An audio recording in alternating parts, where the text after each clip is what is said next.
only is bloating uncomfortable, but it can also feel embarrassing to walk outside and look as if you're pregnant. I myself have struggled with bloating for many years, until one day I attended a speech at a raw vegan festival by Dr. Tumi Johnson, where she shared some common causes for bloating with me, and after doing some further research myself, I came up with 7 reasons that cause bloating, and today I'm going to share those with you. And not only have those reasons helped me to eliminate my bloating completely, unless I'm 1 or 2 days before my cycle, but I also helped some of my clients who struggled with bloating to completely eliminate it and have a flat belly.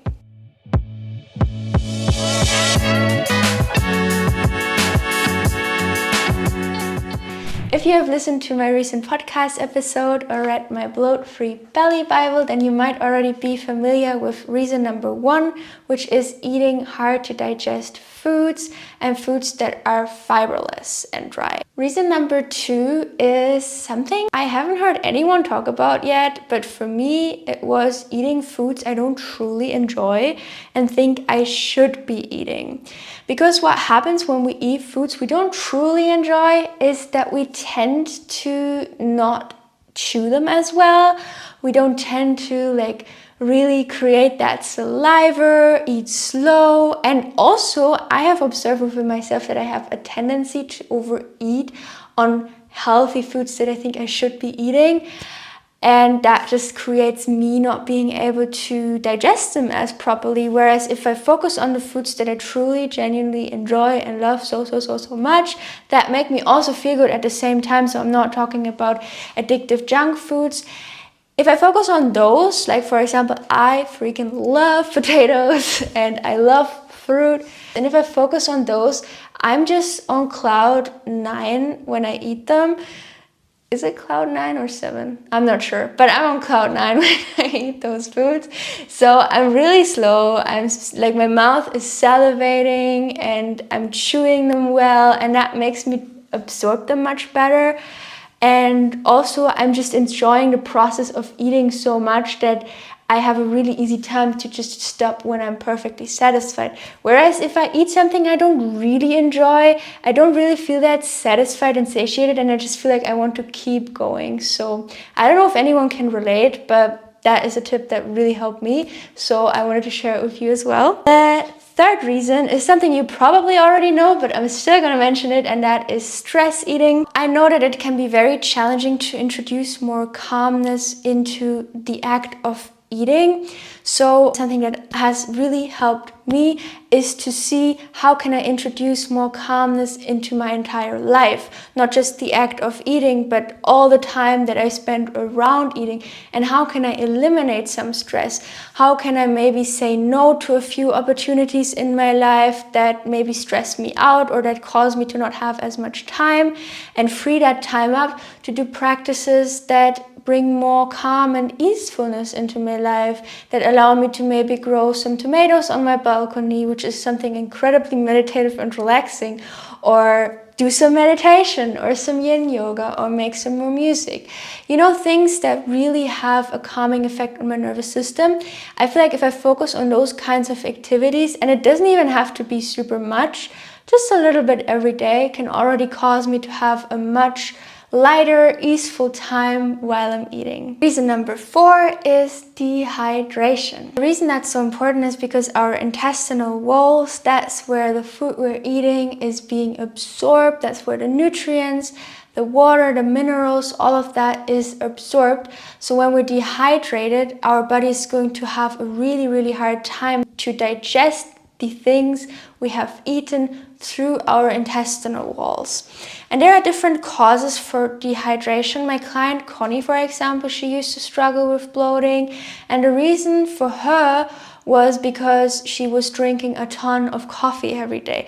So just by cutting out the coffee and introducing a little bit more high water content foods, she didn't even go fully raw vegan, she just introduced some more fruits and vegetables into her diet.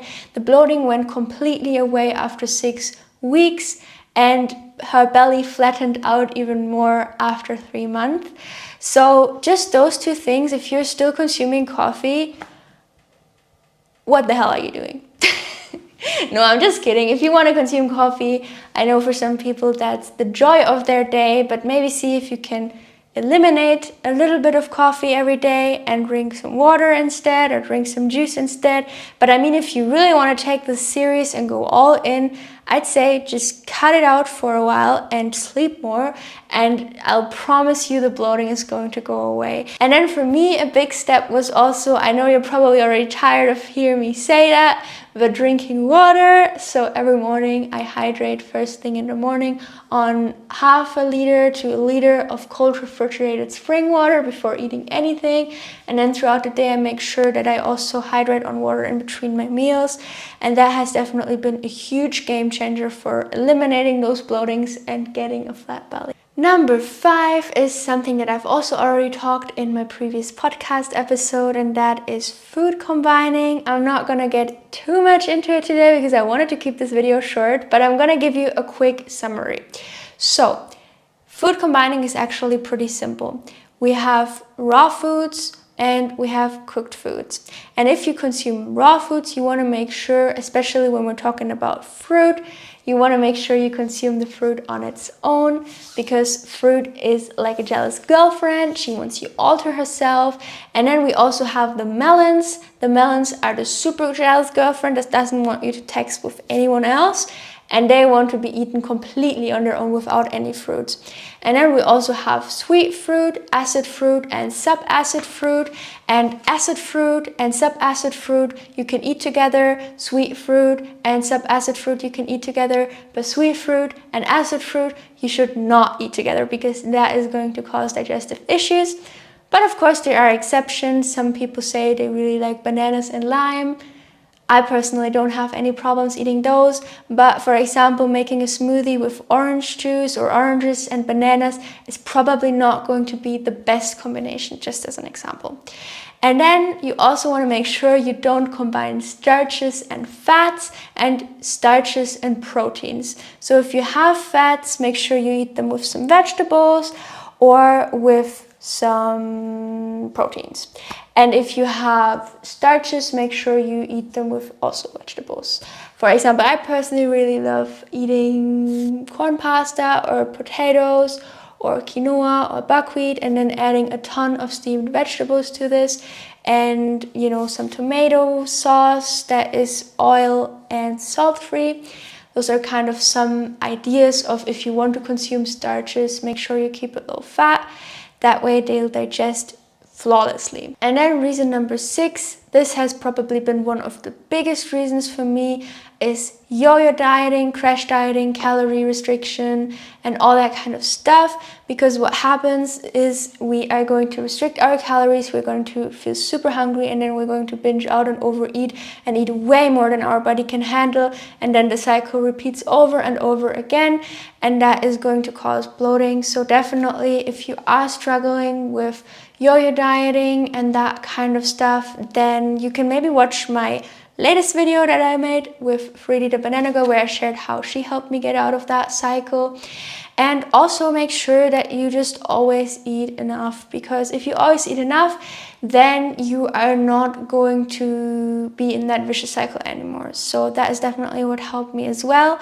It's going to require a little bit of time to get back into that freedom food cycle, but it is well worth it. And then the 7th reason for bloating is something I was also quite surprised about, but a sedentary lifestyle can definitely cause digestive issues, because when we move our body, we move some of that built up gas through our digestive tracts, and we are going to feel lighter, our belly is going to flatten out, and the bloating is going to disappear, our digestion is going to be flawless. And I can definitely 100% confirm this from my own experience.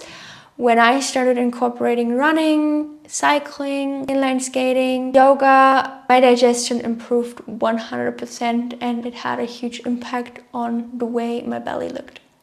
So those were the 7 reasons. If you also want to learn how to lose weight, that is going to be the cherry on top if you want to get a flat belly, then definitely make sure to watch this video. And other than that, I hope you have an awesome day.